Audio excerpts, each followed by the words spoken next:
बनारस शहर में लीजिए दुबई का मजा। दुबई थीम सिटी में बुर्ज खलीफा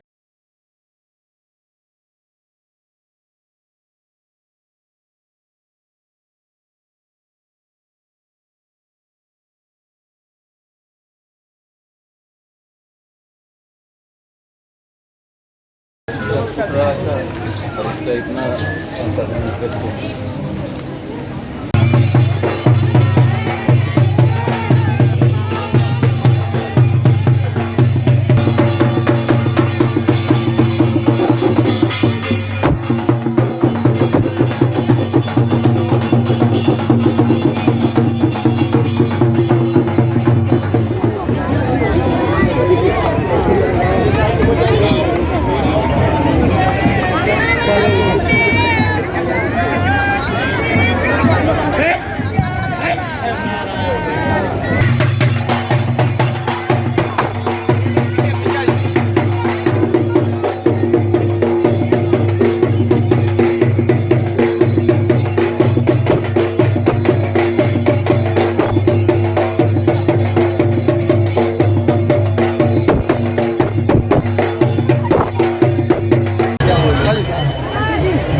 आपका भी नेट नहीं चल रहा है क्या?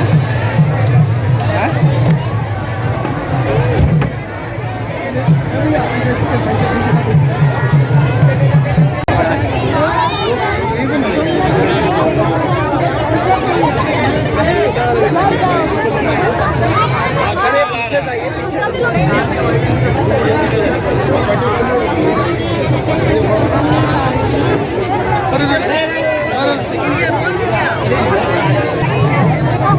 चलो चलो। अरे भाई थोड़ा सा लोग पीछे आइएगा, आरोग्य दिलवाने दीजिएगा। रंजना पांडे। किस तरह का यह पर्व है और कितने दिनों तक इसमें जो है ब्रह्मचर्य का पालन करना होता है, किस तरह से साफ सफाई का ध्यान रखना है? इसमें शुद्धता का विशेष ध्यान रखा जाता है और ये 3 दिनों का व्रत होता है। पहले दिन तो लौकी की सब्जी और चावल खा के व्रत किया जाता है। फिर दूसरे दिन निराजल व्रत रह के रात को खरना किया जाता है, मीठा भोजन खा के, पूड़ी और खीर। फिर दूसरे दिन निराजल व्रत रखेंगे, तीसरे दिन और चौथे दिन सूर्य को अर्घ्य दे के पारना करेंगे। आज किन सूर्य को अर्घ्य दिया जा रहा है आपको? सूर्यास्त वाले सूर्य। और ये बताइए कि इसमें किन किन चीज़ों का जो है पालन करना होता है? इसमें प्रसाद एकदम शुद्ध होना चाहिए और घर का बना ही प्रसाद माँ को चढ़ता है। क्या नाम बता दें? 25 साल रामवंती दुबे, गाँव प्राणपुर, जिला राय। कितने सालों से आप व्रत रह रहे हैं और क्या है? हमारे तो 20 वर्ष से व्रत है जी। 20 वर्ष से हो रहा है व्रत, बहुत अच्छा से बीत रहा है। और सब बाल बच्चे के दुआ के लिए, पति के दुआ के लिए, सब समाज के लिए और सब कर रहे हैं।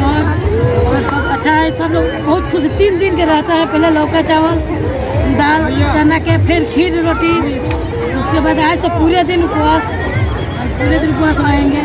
आज किन सूर्य को अर्घ्य दिया जाता है? डूबते सूरज को रख देंगे जी। सुबह उगते सूरज को रख देंगे। और किसके साथ आप आए हैं? और हाँ, अपने परिवार से आए हैं, बहन हैं, पड़ोसी हैं जी, पड़ोसी भी हैं। क्या मान्यता होता है इस व्रत का? भगवान सब लोग के सुखी रखे, बहुत ऐसा दीर्घायु रहे, अच्छे, इसीलिए बोला जाता है। सूर्यवान देवता में सब है, लेकिन ये देवता बहुत वो है। श्रद्धा राय। श्रद्धा जी कितने वर्षों से यह पर्व आप मना रही है? ये तीसरा साल है मेरा। कहाँ से इसके विषय में सुना था या कब से ये आप लोग? ये हमारे घर में बहुत पहले से ही दादी मम्मी फिर ससुराल में, तो फिर हम लोग करने लगे। घर में इसका अच्छा प्रभाव देखा, अच्छा लगा।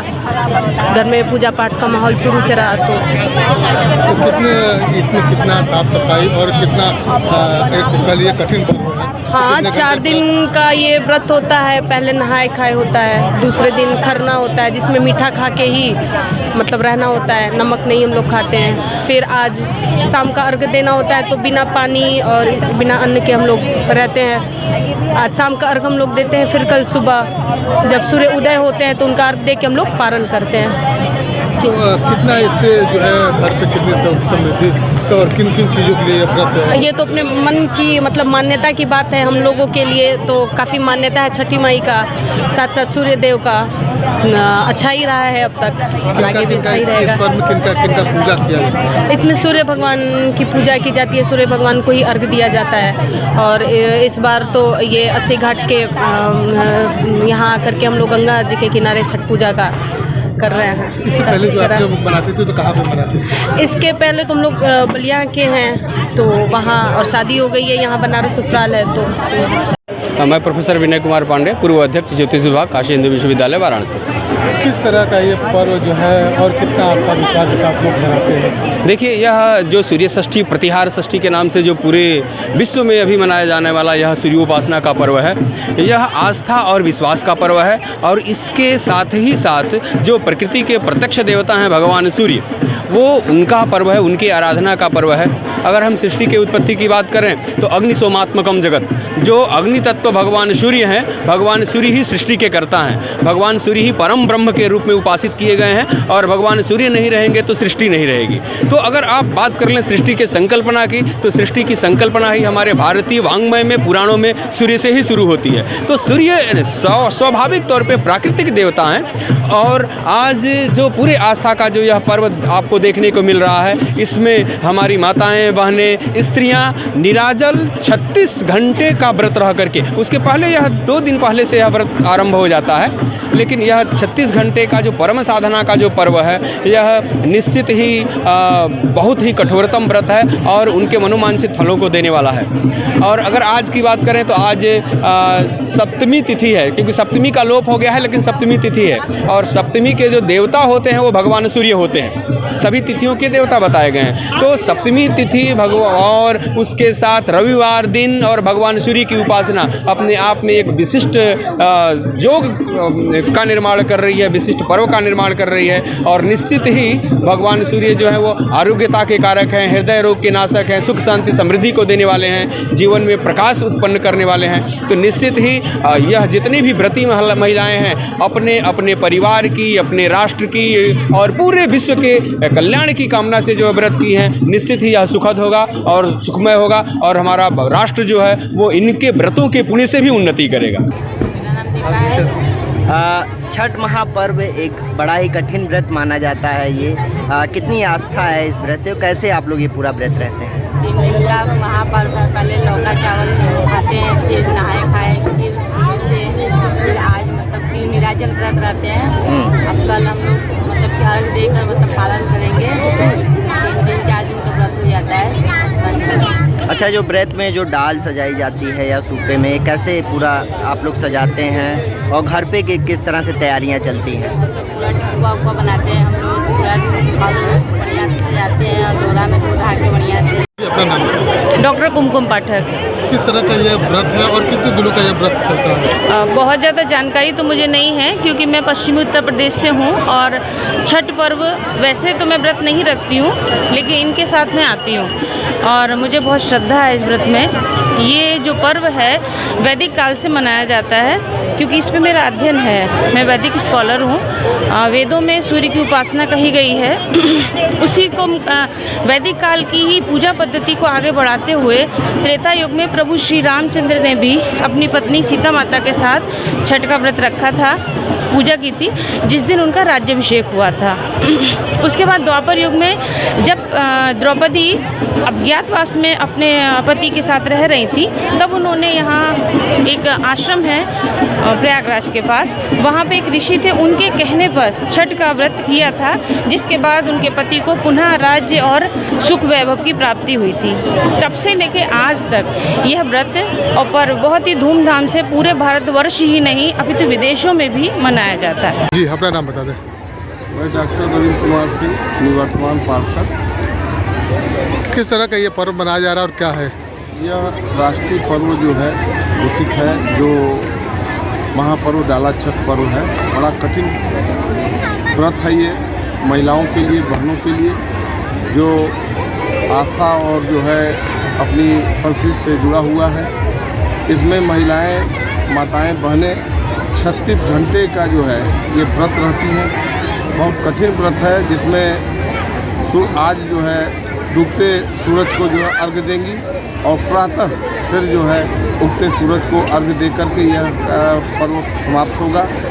इस पर्व पे जो है हमारे नगर निगम, जिला प्रशासन, नगर निगम के माननीय महापौर जी भी लगातार इस कार्यक्रम पर्व के शुरू होने से ही जो है घाटों के किनारे पूरा अपनी जो है पैनी निगाह रखे हुए थे, जिन्होंने हमारे नगर निगम के सभी नगर आयुक्त, सभी कर्मचारी, सफाई कर्मचारी मित्रों ने जो है पूरा घाट को चमकाने का काम किया।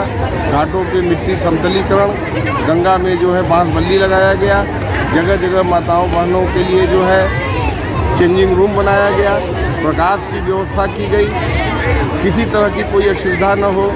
रोग संबंधित जो है फॉगिंग कराना, सैनिटाइजेशन कराना जो है, इस तरह के सारे कार्यक्रम नगर निगम हमारा जो है करा रहा है। यह पर्व बहुत ही राष्ट्रीय महापर्व है, जो कठिन पर्व जो है, और इसमें मैं जो है इस छठ के पावन अवसर पे सभी लोगों को, देशवासियों को, प्रदेशवासियों को, काशीवासियों को जो है बहुत बहुत बधाई और शुभकामनाएं देता हूँ। पहिले पहिल हम कैनी छठ मैया बरत तोहार, छठी मैया बरत तोहार, करिहा क्षमा छठी मैया, भूल चुक गलती हमार, भूल चुक गलती हमार। मेरा नाम आयम सलमा, किन्नर समुदाय की राष्ट्रीय अध्यक्ष। आज छठ पूजा के पावन अवसर पे सारे देशवासियों को और सारे काशीवासियों की हार्दिक शुभकामनाएं, और अपने खासकर किन्नर समुदाय को भी हार्दिक शुभकामनाएं। आज किस तरह का यहाँ पे पूजा कर रहे हैं आप? देखिए, ये इतिहास में पहली बार किन्नर समुदाय छठ पूजा के शुभ अवसर पर ये छठ पूजा मना रहा है। आपने देखा होगा कि किस तरीके से हमारा किन्नर समुदाय कितनी श्रद्धा से काशी में माँ गंगा की गोद में वो अर्घ्य दे रहा है और माँ छठ माँ की पूजा कर रहा है, कितनी श्रद्धा से। और जितने भेदभाव के कारण हैं, जितने हमारी सामाजिक दूरियां हैं, उतनी हम लोगों की कम होगी सामाजिक दूरियां।